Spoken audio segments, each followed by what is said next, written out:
Now, why exactly did that happen?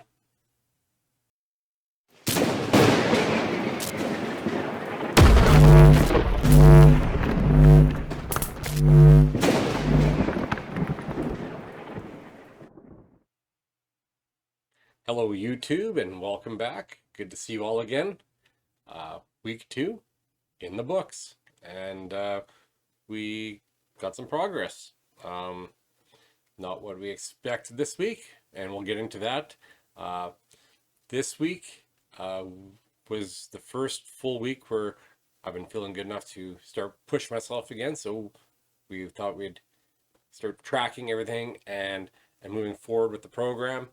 Uh, there was a surprising increase in strength this week. So I did modify my workouts. I dropped the amount of reps I was doing to a regular 10 to 12 instead of like a lot of the sets, exercises. I was aiming higher reps, especially legs. Legs, I was going up to as high as 25 reps.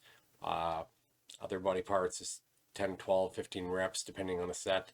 But this time around, just because I was feeling stronger and I just wanted to push some weight this week, I was in that 10 to 12 range and pushing fairly heavy weight, closer to my usual weights for my max lifts for my final sets.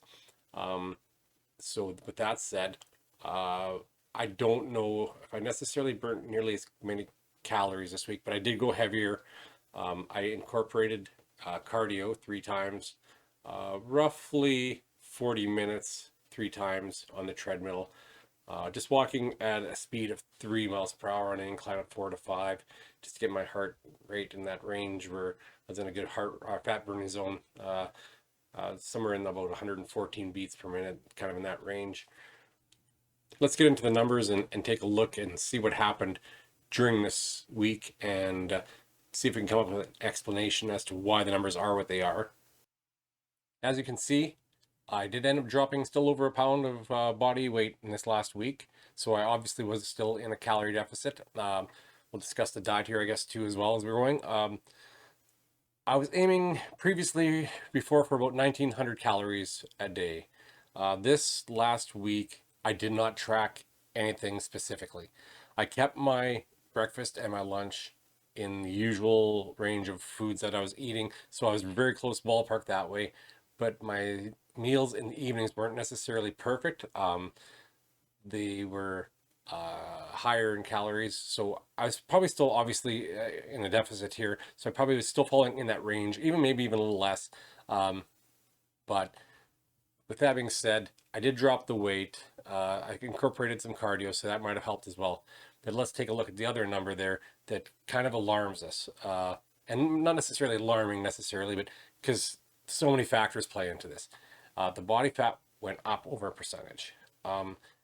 Is it truly up over a percentage? Who knows? The scales on these things are really finicky, so you never know if that's truly what the actual measurement is. Did it go up? Probably. And why did it go up? I The actual percentage probably went up, but my lean body mass actually probably dropped more so, which affects that percentage number. Um, that goes with tracking my foods. Yes, that's calorie deficit, but if I don't track how much protein I'm taking in, it's easier to lose that lean body mass. So going forward, I'm going to have to be a lot more diligent and track these things. And I'll get more into that in the future, in future installments here. And I will explain what happens with my diet, and we'll see what the results are and if they do change. As I'm filming this, I can say I've already actually did my first workout of the week. Just because it's a long weekend, I actually got started a little bit earlier. Instead of doing it tomorrow, I did my leg workout today, and I went back to my other program, which is a lot more intense. It's a lot more, I'll say it's cardio wise, because there's a lot more supersetting, higher reps. I try to incorporate a lot less rest in between sets, so I really get my heart rate going and burn off a lot more calories. So we'll see how the workouts go this week, implementing that, and see what what we get for the results for next week. Because at some point things will slow up a little bit. But right now I'm only like the second or third week in kind of thing, so the metabolism or anything like that isn't going to adjust majorly or anything. I will keep incorporating cardio this next week, and we'll see if I increase it or not. Just because I'm feeling good, not feeling tired or anything, and not feeling hungry. It gives me a little more incentive to just keep going with the cardio, increasing it because I am feeling good. At some point, you kind of have to gauge where you're at and not overdo it because you don't want your body adapting too quickly.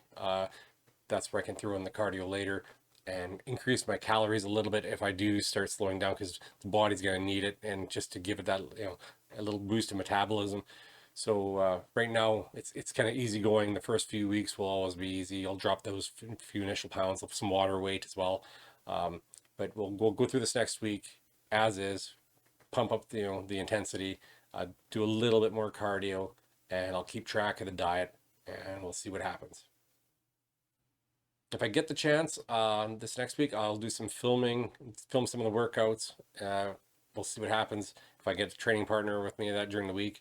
Would you guys like to see that kind of thing? Let me know. It gives you an idea of exactly what I'm doing, gives you a visual for it. If not, if you don't think it's necessary, let me know that as well, or other things that you're looking for, or other questions you may have.